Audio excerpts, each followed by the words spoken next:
Hello and aloha and welcome back to my Tuesday tips for Rockin' relationships.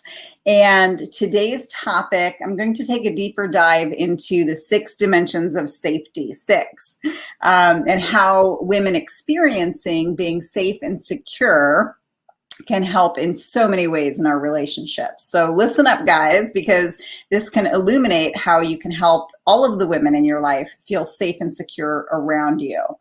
And when a woman feels safe, you can bring out the best in her because naturally she'll just be more patient and relaxed and, most importantly, happy. So in my previous recordings, I've shared about hunting mode and gathering mode. Hunting mode is when a man or a woman is focused on producing a result, such as getting a project done on time. And gathering mode is more about connecting. So no deadlines, just perhaps chatting and catching up with an old friend. No particular goal other than spending time together and connecting. So hunting mode is more associated in general thinking, and gathering mode is more about feeling. And safety has to do with both thinking and feeling. And we'll see how it affects women in both ways. Now, when we talk about safety, there are these 6 dimensions of safety. It's not just about being physically safe, which is the first thing that men think of when they hear us talk about safety. And being physically safe is only one of the 6 dimensions, but it's an important one, so we're going to cover that one first. When a woman is consciously or subconsciously assessing her physical safety, she's asking herself questions like, am I in a safe neighborhood, or do I feel safe with the people that I'm with? So physical safety is fairly obvious. And can you see how a woman could have a hard time feeling relaxed and happy if she has doubts about her physical safety? Now, ladies, the mistake that we can often make is assuming that men experience the same things that we do or experience it exactly as we do. And nothing could be further from the truth. You may have heard me mention in a previous recording that the brain structure of men and women is different actually before we're born. And the fear center in the female brain is nearly 3 times bigger than it is in the male brain, which is part of why this topic of safety is so different for them. So if you want to know more about the science behind that, I can recommend 2 fantastic books by Dr. Luann Brizendine, and they're called The Male Brain and the Female Brain. And they're excellent books for understanding how truly different men and women are. Okay, so that was physical safety. The next dimension, the second one, is mental safety. So mentally safe can be indicated by, is she feeling good about life? Is she having good thoughts about life, about work, about her relationships? There are usually 2 sides to most things with women, the thinking and the feeling, as we've mentioned. If she doesn't feel mentally safe, then that would look like feeling tired or confused or feeling frustrated. If she's thinking she's not mentally safe in a situation, that will lead to the survival instinct of concealing, which is totally normal for a woman or a man who's in hunting mode. To conceal is to protect. And if she thinks she's not safe or supported, for example, in her workplace, she'll be careful about what she shares with her coworkers and her boss. And ladies, this is a natural instinct for men. And it doesn't mean that they're trying to hide anything. It's just that they are protecting themselves by not revealing something that could be later used against them. So it's a completely normal instinct. Okay, that's an example of thinking and feeling mentally safe. Next is emotional safety. And this has to do with the actual feelings that she's experiencing, but also her thoughts about those feelings. So this again combines hunting mode and gathering mode. So let's use the example of a woman feeling angry. Perhaps she was raised in a family or in a culture that says women are not allowed to feel angry, even though it's a normal and natural emotion. So please hear that, ladies. It is okay for you to feel angry, and it's much better for you to feel it and to find a constructive way to express it than to stuff it down, because then it's stored somewhere in your body and it can fester and cause damage when left unresolved. So just know that anger is okay. So in this example, if a woman is feeling anger, she may have certain thoughts about that, thoughts such as, I'm not supposed to be feeling this, or this isn't appropriate for women to feel, or I have to be careful not to express my anger because if I do, consequences. So this is where hunting and gathering can get combined, where she's having these feelings and then she's having thoughts about those feelings. And all of this contributes to her state of emotional safety. Okay, next we have financial safety, and this is really a big one. This can be a huge trigger for women because it literally feels like life and death. And that just goes back to our ancient survival instincts, where as cave people, we lived together in groups in order to survive. And that's why I refer to us all the time as modern day cave people, because our ancient survival instincts are mostly running our lives. And it's on a very subconscious level. We're not consciously aware of it. And that's okay, because becoming aware of this gives us the power to make changes. And my teachings and my classes and my coaching are all about becoming aware and then making new choices to create a different result. And by the way, I've been posting my video classes up for sale at this website, grow.barbarasalmeron.com. And if you use the coupon code HALF-OFF, you can get 50% off your first class with me. So I will put this link and that code in the post here. Okay, with financial safety, it literally can feel like life and death for a woman. And also the elements of past, present, and future are going to play a part. So for example, how long has she felt financially safe? That will really affect that. And so we're going to talk more about past, present, and future in a few moments.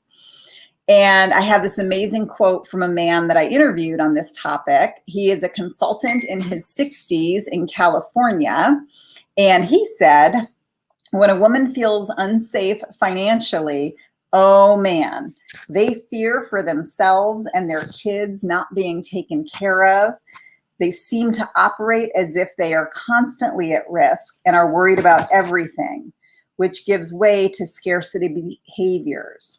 It really opens up Pandora's box of ugliness. So if you've ever felt that way, just take a deep breath. In the past, I've spent a lot of time feeling this way as well. And men can tend to have a different relationship with financial security than women do. It doesn't feel quite the same for them. For women, it generally really does feel like life and death when we don't have that financial security. And it can really overshadow all of the other good parts of our lives and even affect our health. So it's really, really very significant for women. And it's significant for men too, of course. It's just that they have a different relationship to financial security than women do. Okay, the next dimension of safety is spiritual safety. And that has to do with it has to do with her spiritual and religious beliefs and if she feels supported in that. Is she part of a spiritual community where she feels good and feels supported? Or does she feel supported by her higher power or by the other people around her in her life? Spiritual safety can be supported personally by practices such as journaling or meditation, or my personal favorite, going on retreats. For women, feeling spiritually supported is crucial. I have a coaching client who refused to date a dear friend of hers because their spiritual beliefs differed so much. She's very spiritual and he's a great guy, but he's an atheist. And she could see that long term, a marriage and family with him would result in a ton of stress and leave her to defend her beliefs and her very beingness. Their beliefs on this were just too different for her to consider starting a family with him. And honestly, I wish more people would think of these things early on in dating, such as before the second date. Make sure your values are in alignment. It would really save a lot of heartache down the road. Okay, I digress. The next dimension of safety is temporal safety or time safety. And this also used to be a really big one for me. So what this looks like is when she looks at her calendar, does she have any open space in there? Is there any white space, or is it just packed full with appointments? I used to be so bad at this. I would not even give myself time to drive to an appointment or eat meals during the day. I would schedule all of these appointments, just boom, boom, boom, one after another. And I would forget that, I actually need to eat a couple of times a day and give myself drive time. I used to have what I would describe as this time phobia, for lack of a better phrase. I just called it that because I was constantly overbooked, overextended, exhausted, and completely overwhelmed. I would just run around all day long saying, I don't have enough time. I don't have enough time. I can't get everything done. And it was this feeling of panic and pressure. So to me, it felt like what I would call this time phobia. So ladies, I know that some of you can relate to what I'm talking about. Maybe you felt that as well. Okay, so now let's talk about how time, meaning past, present, and future, play a role in experiencing safety. So if a woman is currently feeling safe with one of these 6 dimensions, we need to remember that the past plays an important part in this, because how long has she felt safe in this area? So financial safety is a good example here. If she's feeling financially secure right now, but she didn't for most of her life, then perhaps she feels a little bit financially safe, but she's probably mostly still on edge. However, if she's someone who has always felt financially safe and secure, then perhaps it's not a big deal to her. Maybe she feels secure and doesn't give much thought to it. Now, when it comes to the present, we might feel okay in the present moment. We're experiencing being safe in these different dimensions, and then something can trigger us and our emotional state can just nosedive. And all of a sudden, maybe we don't feel safe anymore. So I have an example of this that happened for me recently. I had a really negative interaction with someone, and instantly I didn't feel safe. It triggered a whole bunch of different reactions in both me and the other person. And it was an example of, I was having a great day. I was getting lots of things done, and I was being very productive and enjoying my day. And then, boom, something happened that triggered my emotional state. And things just went downhill from there. And so that is how our present state can also play into our perception of safety. And then as far as the future, what does she believe about her future and her safety there? Financial is, again, a great example for this, because while she may feel that she's financially secure right now, she may be looking forward and knowing that she's not saving enough for retirement, or maybe she doesn't have enough put away for an emergency. So while she may, in the present moment, be experiencing a sense of safety in one of these 6 dimensions, any kind of worry or thoughts about the future will affect how she experiences being safe in any of these 3 dimensions. So that's what I have for you today on the 6 dimensions of safety, and how we as women are far more likely to experience being relaxed, patient, and happy when we feel safe. So please feel free to comment below with your thoughts on this. I welcome the conversation.